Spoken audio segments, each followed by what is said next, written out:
Propagation of waves.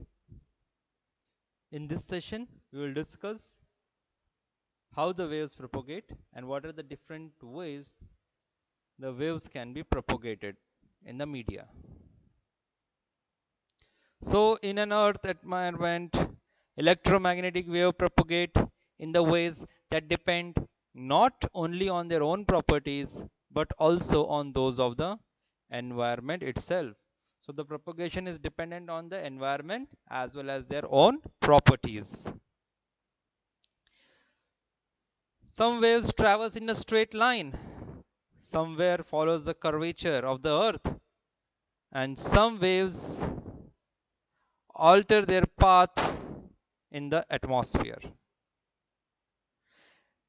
Except in the unusual circumstances, frequencies above the HF range, they generally try to travel in the straight line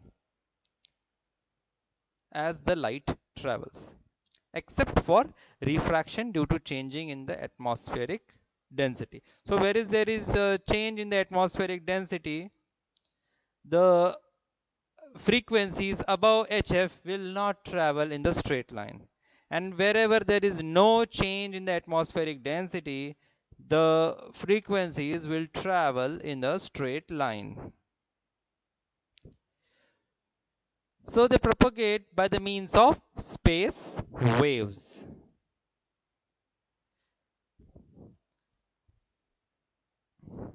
So the waves which travels in the straight line, okay, so the waves which travels in the straight line are generally the frequencies above the HF range. And these waves which travels in the straight line are called as space waves. They are sometimes also called as tropospheric waves since they travel in the troposphere. What is troposphere? Troposphere is the portion of atmosphere which is the closest to the ground of earth surface. Now the frequencies below the HF range travel around the curvature of earth, and sometimes they travel right around the globe. So the frequencies below the HF range, they follows the curvature of the earth, means they can cover entire globe.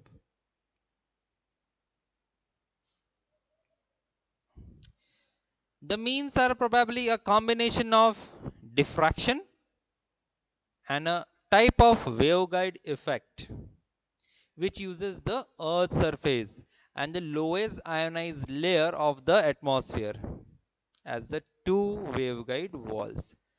So how the waveguide effect will take place? The waveguide effect will take place considering as the earth surface as the one of the surface of the wall, and second is the lowest ionized air of the atmosphere.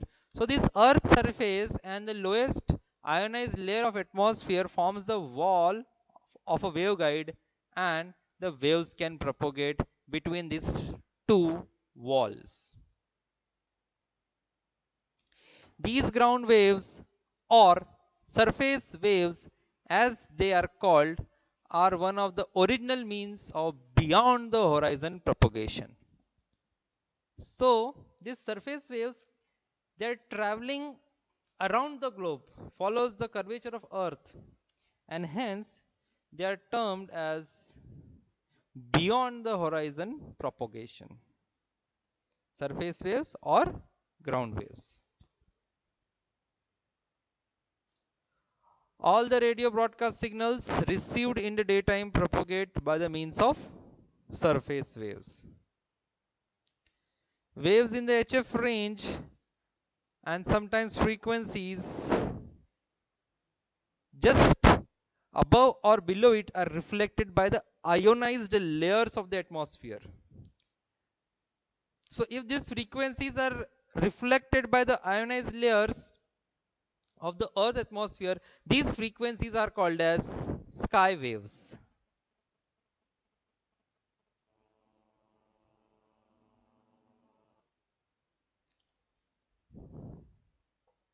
So such signals are beamed to the sky and come down after reflection. So they return to the earth well beyond the horizon. So these are nothing but the sky waves. They are reflected from the ionosphere of the earth's atmosphere.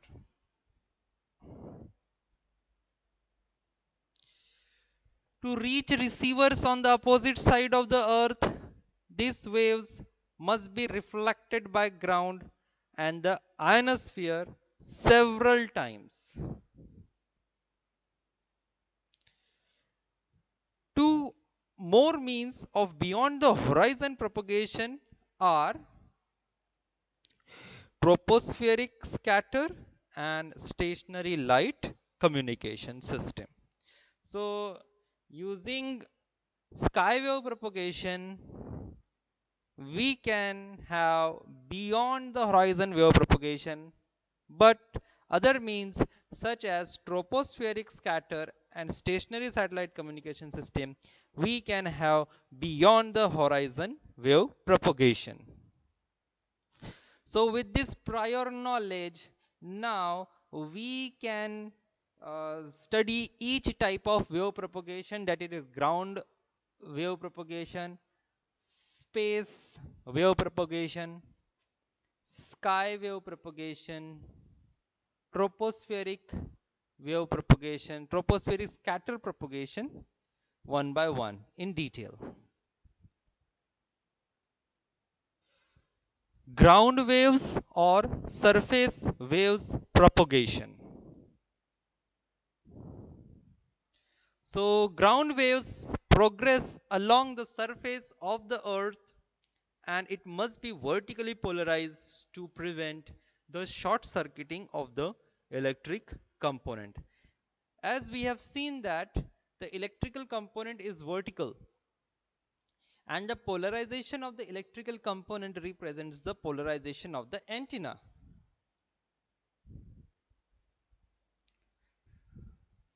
So I was talking about this diagram. In this diagram, we can see the electric field is vertically polarized, means the antenna polarization is vertical.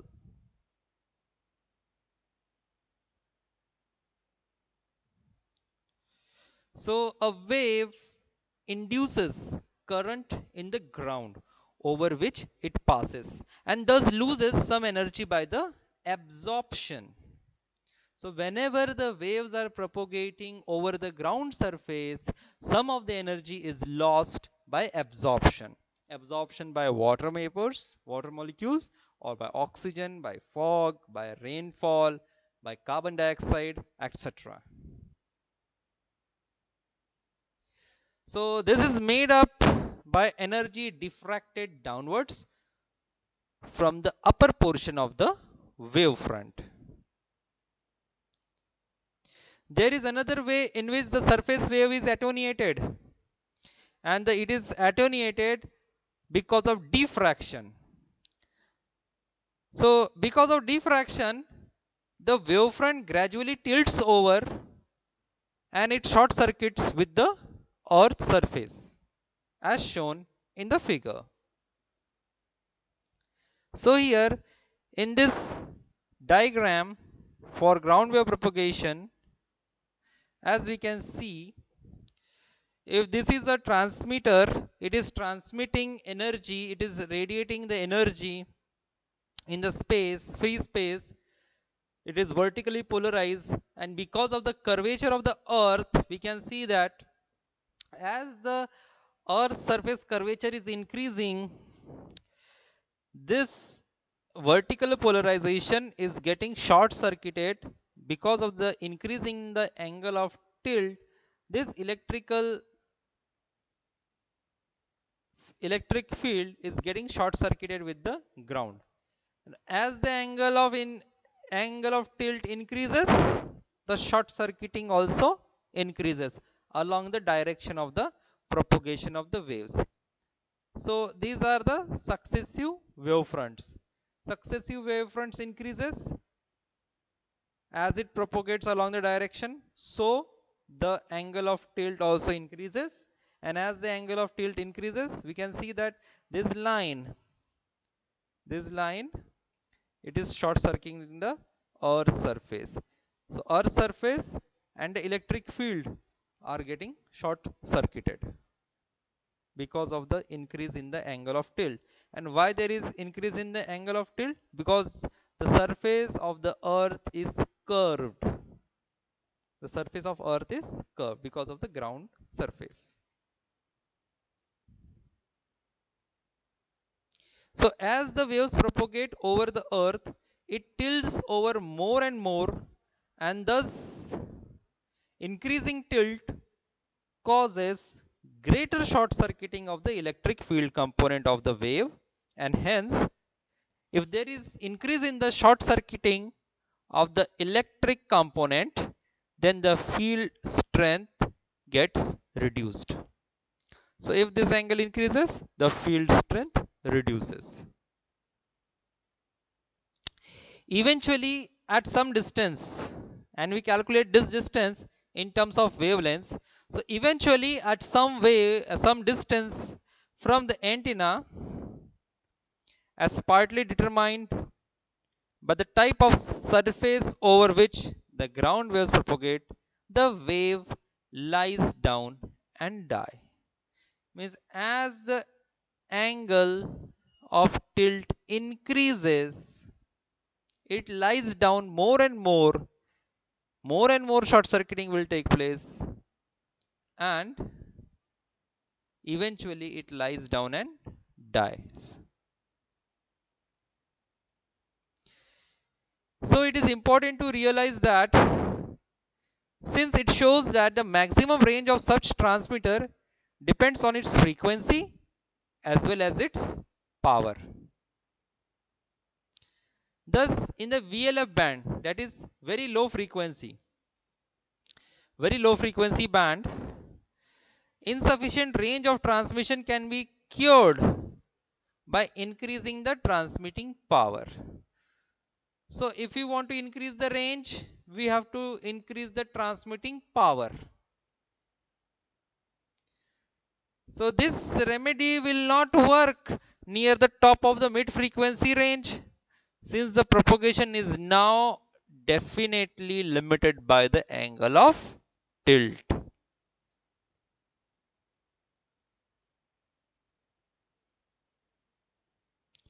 Now, how to calculate the field strength at a given distance? So if you want to calculate the field strength, suppose here it is transmitted and somewhere there is a receiver over this point. Now how to calculate the field strength? So field strength at a distance. So radiation from an antenna by means of ground waves gives rise to field strength at the distance, which may be calculated by using the Maxwell's equation. So Maxwell equation is epsilon is equals to 120 pi h of t I by lambda d. Now what is the meaning of epsilon? Epsilon here represents the field strength. The unit is volts per meter. So equation this 4.10 equation and this equation electric field intensity RMS value, comparing these both equations, we find that electric field strength differs, and it differs by taking into account the gain of transmitting antenna. So if receiving antenna is now placed at this point, the signal it will receive will be in volts, and it is calculated as follows. So the signal that is received by the receiving antenna in volts is given by V equals to 1 upon 20 pi h of t h of r I divided by lambda d. H of t means height of the transmitting antenna, h of r means height of the receiving antenna, I means the current, lambda is the wavelength, and d is the distance between the transmitter and the receiver.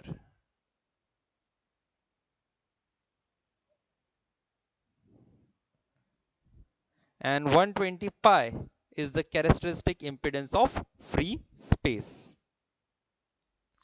Although it is possible to calculate the signal strength reduction that is caused due to the absorption, so there will be too many variables include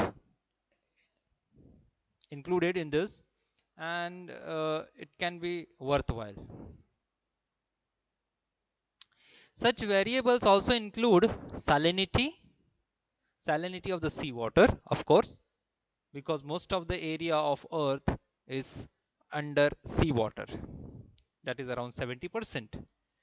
Then the resistivity of the ground or water over which the waves propagate, and the water vapor content of the air. So these variables are responsive for the absorption of the electromagnetic waves which are propagating over the ground or earth surface. The normal procedure is simply to estimate the signal strength with the help of the tables and graph which are readily available, which are done by the few scientists. Now how these VLF waves will propagate? So when the propagation is over good conductor like seawater, the frequency is below the 100 kilohertz, the surface absorption is small. And if the surface absorption is small, so the attenuation due to the atmosphere is also small.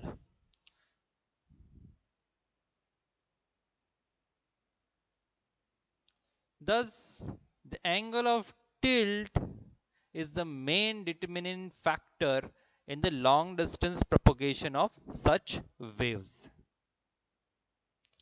The degree of tilt or the angle of tilt depends on the distance from the antenna in wavelengths, and hence the early disappearance of the surface wave in HF propagation. So when the waves will disappear, when the short circuiting will occur, short circuiting of the electric component with the ground surface, it is totally depend on the angle of tilt and the distance from the antenna in wavelength. What is wavelength? Wavelength is the ratio of velocity of light divided by the frequency which is propagating over the surface of the earth.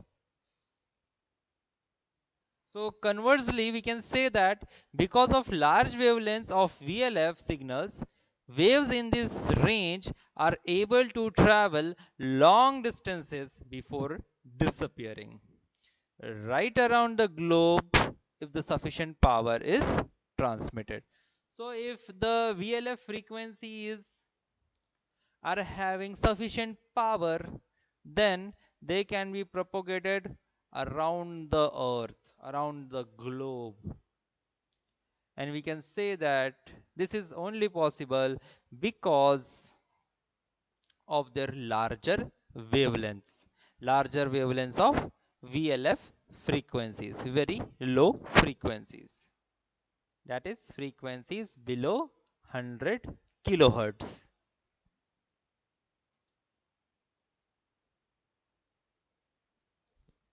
So at a distance up to 1000 kilometer, the ground waves propagation is remarkably steady, but they show a very little diurnal or seasonal or annual variations. So this propagation, VLF propagation, is very steady and stable.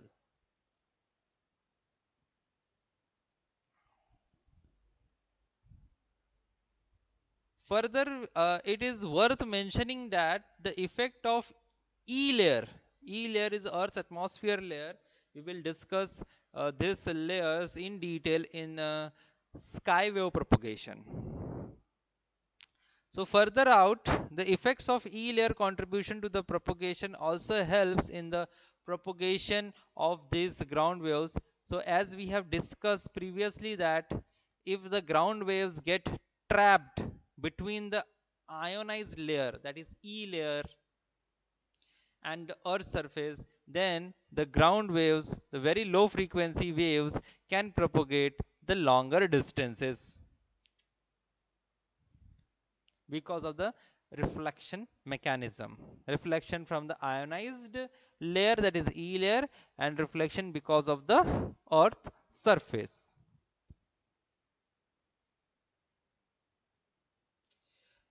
But short and long term signal strength variations takes place, and the variations in the height of the E layer also takes place because of the 11-year solar cycle. So if sun intensity is more, the E layer thickness will be more, it is more towards the earth surface.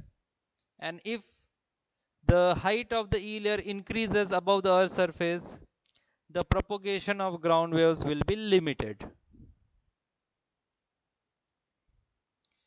The strength of low frequency signal changes only but very gradually, and hence fading of the signal does not occur. What is fading? Fading means sudden changes or variations in the signal strength.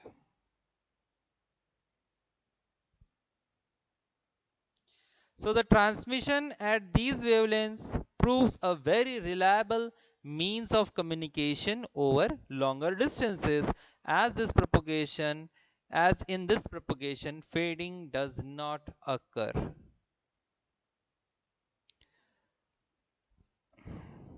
Now what can be the applications of this ground wave propagation? So the most frequent users of long and distant VLF transmission are ship to ship communication, means we can say marine communication, ship communication, and time and frequency transmission. So generally the applications are long distance ship to ship communication. Why? Because they propagate along the surface of the earth, and if they get a propagating media like a sea water, and sea water is mostly over the surface of the earth, hence this is the most reliable application, ship communications. Now these ships use the frequencies allocated to them from 10 kilohertz to 110 kilohertz for radio navigation and marine or maritime mobile communication. So all the mobile communication which is taking place on this marine ships is included in this application.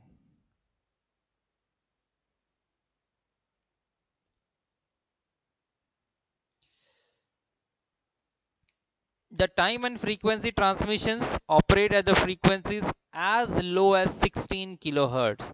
So this 16 kilohertz lower frequency and information can be transmitted over such low frequencies at UK, and at a lower frequency of 17.8 kilohertz is taking place in NAA Cutler Mine.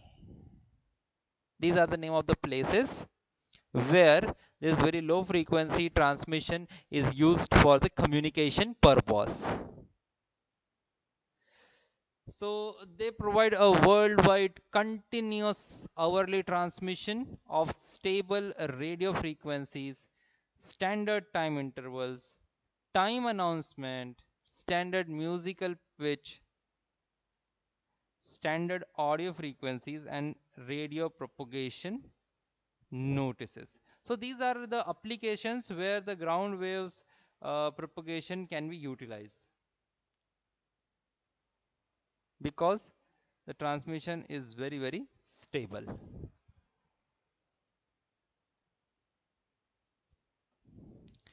Since VLF antennas are certain to be inefficient, high power and tallest possible masts are required. Now we see that as the frequency of transmission decreases, height of the antenna increases, and if we want to reduce the height of the antenna, then we have to increase the power of that signal.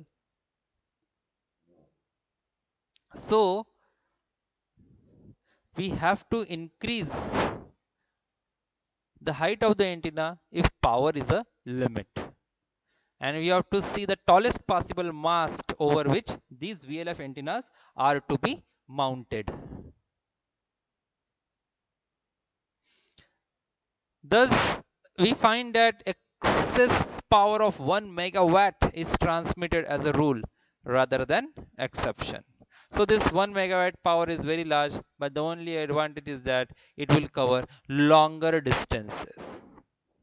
To quote an example, just I want to say that the US Naval Communication Station at Northwest Cape, that is in somewhere in west of Australia, it has the antenna. Around 13 antennas are there, and of the 13 antennas, the highest antenna is 387 meter. It is the highest height of the antenna, and they had transmitted the frequency of around only 15 kilohertz. So the frequency is very low, and hence the height of the antenna is very high, 387 meters for 15 kilohertz of frequency. So we can state that the ground wave propagation is having a lot of advantages. It is having a lot of disadvantages also. To quote some of the advantages, we can say that it is suitable for long distance communication. So this can be the advantage, long distance communication. What is the disadvantage? The disadvantage is that we have to make the height of the antenna sufficiently large so that if smaller frequencies are used. And if we want to reduce the height of the antenna, then we have to increase the power. So this is the disadvantage, that we have to either we have to increase the height of the antenna, so it is costlier, and if we want to increase the power, again it will require some resources to increase the power. It will consume more electric energy, and this is the disadvantage.